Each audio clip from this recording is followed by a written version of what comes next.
It is amazing how much work it takes to put together a project like this.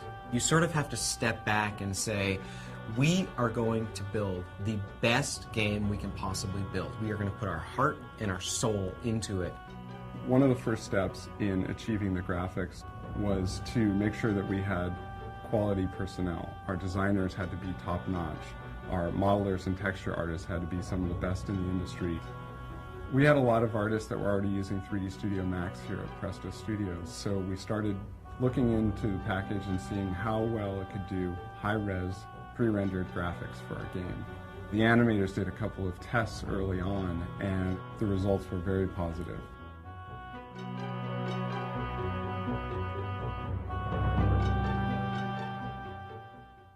The first challenge I faced on the Age of Junanan was building the terrain. I started out with a low poly proxy surface, which let us mask things in really quickly.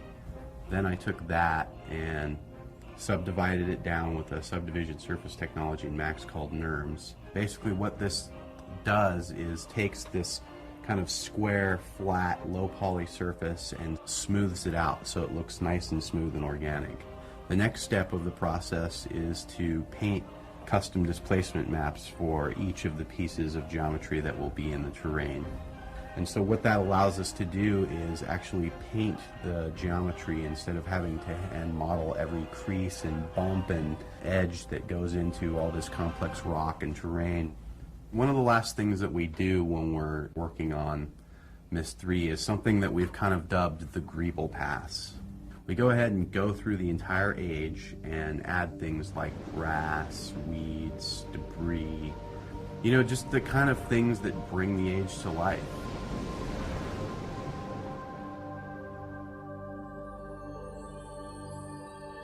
I think with Exile, we really felt we had the opportunity to push the boundaries of pre-rendered 3D graphics, to really create an exceedingly detailed, realistic world. What I really wanted the textures to provide for the player was that connection to the real world. The texture artists had a fairly large resource to draw from in the library that we've created over the last 8 years of developing photorealistic adventure games. But for Exile, in fact, we really found that the things that we were doing were so different that we needed to find new source material for almost everything that we did. The most difficult thing was to create textures that you couldn't really find a source for, but that had to look realistic. An example of that was the giant tusk building in Junanan. That texture had to be very recognizable as being sort of a bone-like structure, and yet the scale of it was just absolutely immense. And that texture had to hold up both from a distance without repeating and up close where you could see every little bump and crack in it.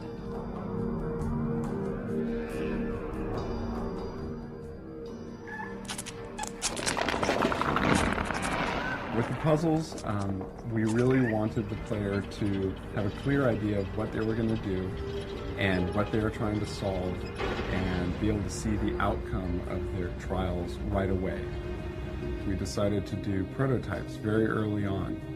We would do 3D animations to show what things might look like and how you would interact with them.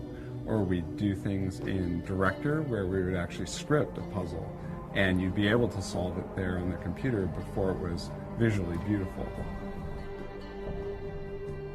One of the things that we really felt we needed to do was to educate the player and prepare them for the challenges ahead. A lot of the ages are filled with things that you've never seen before, and we can't expect players to be able to look at them and just through their design be able to figure out what they do. When they approached a puzzle later on in the game, we wanted them to have something in the back of their mind, something that they had seen before that they would intuitively relate to the challenge that was placed in front of them. Great example of this was the Venus flytrap in Savidro's lair at the bottom of the tower in Junanan. It served a story purpose in showing the development that Savidro had put into these traps that he had laid for Atreus. But at the same time, it gave us a way of foreshadowing the puzzle that was to come.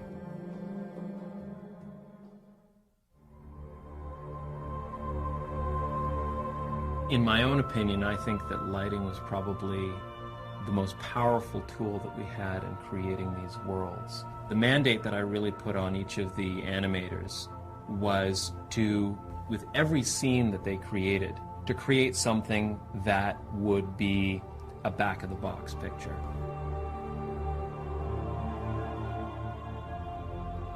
After Riven, I think players had an expectation of having more life in a Myst world.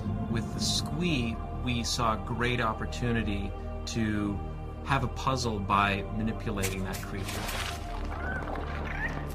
The first step of my job for realizing the animation of the Squee was to build the model. Once I've got a good wireframe mesh built, then I go ahead and build the material that tells the surface of the Squee how it should react to light. The last part of that is actually building fur. We actually have a little plug-in in Max that models each individual hair on the surface of the Squee.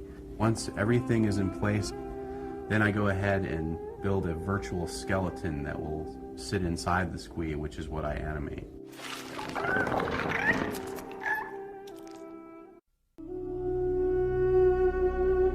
Speed. Real concern and action. Atreus usually doesn't keep people waiting here this long. He's just been so concerned about his books. Myst 3 was a very complicated video shoot. There was a lot of very specific camera techniques, lenses used, that type of thing. Every single light that was in the computer-generated world, we would match on stage with a real physical light. And we'd use all kinds of gags, things to block to simulate leaves, or cutouts to simulate doorways. All of these kinds of things help to sell the shot. When the character walks into the room and the light falls on them properly, you can't tell what's reality and what's computer generated. I suggest that you think very carefully about using it. Because the one thing I know about linking books, the doors they open don't close behind you. We had a really tricky shot in Exile. The idea was Atreus walks in one end of his study and Savidro sort of links in behind, and we wanted to have this single continuous shot where the camera turns and looks at Atreus and then turns all the way around and sees Savidro. The final composite with all of its elements actually took place over the course of 2 months. You have 4 pieces of video, you have special effects, you have the fire, you have the curtain falling away, and on top of that you have the camera swinging around, you know, wherever it wants to go.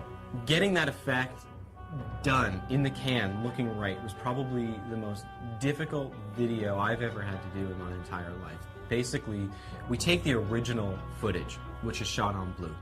We knock the blue out of that, so all we have is the character that remains.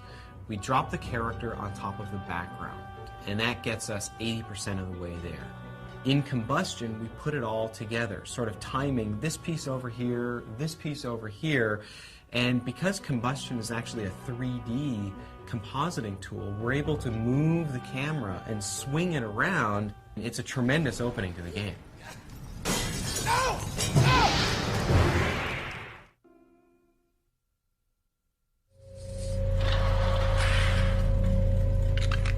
Almost every animation in the game requires a very specific sound. The ocean water lets you know that there's this vast ocean out there. A little bit of wind makes it feel real. So when sound first comes in, it really sets the mood for the entire environment. Creating a sound effect, because of the meticulous detail in Exile, it's never quick. Organic sounds are very difficult to create because of the tools that I'm using.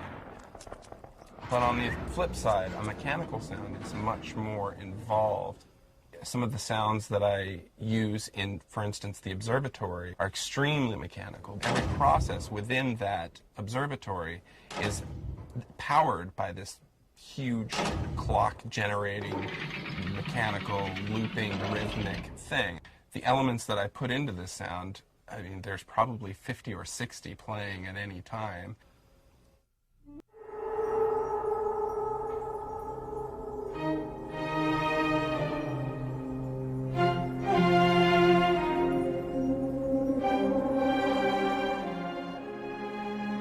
The most challenging aspect of doing a score like Myst 3 is that you really don't get a chance to see the game until very near the end, and by that time your music's written.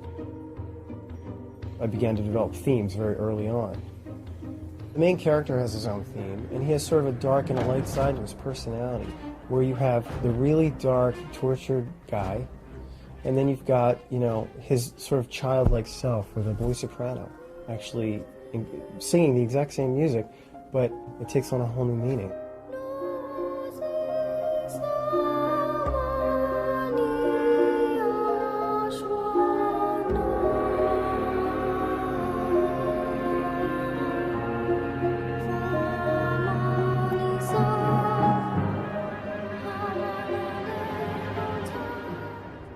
Then there's also sort of the theme of the entire game, with all the choir singing in the language of this new title. I sent the first draft to Presto, and they're like, okay. And it was a really a fortunate place to start, because that really was the umbrella under which everything else could be tweaked and developed. Music is the unseen character in any media form. It does become something that the listener may not really be thinking about, but yet affects their perception of what's actually happening on the screen, whether it be a computer screen or a television or movie screen. Meeting the Dunny, those brave men and women who are building a new life for themselves, I realize I've been given another chance as well. We designed this unseen character together, between Presto and myself, to heighten the drama, to heighten the experience.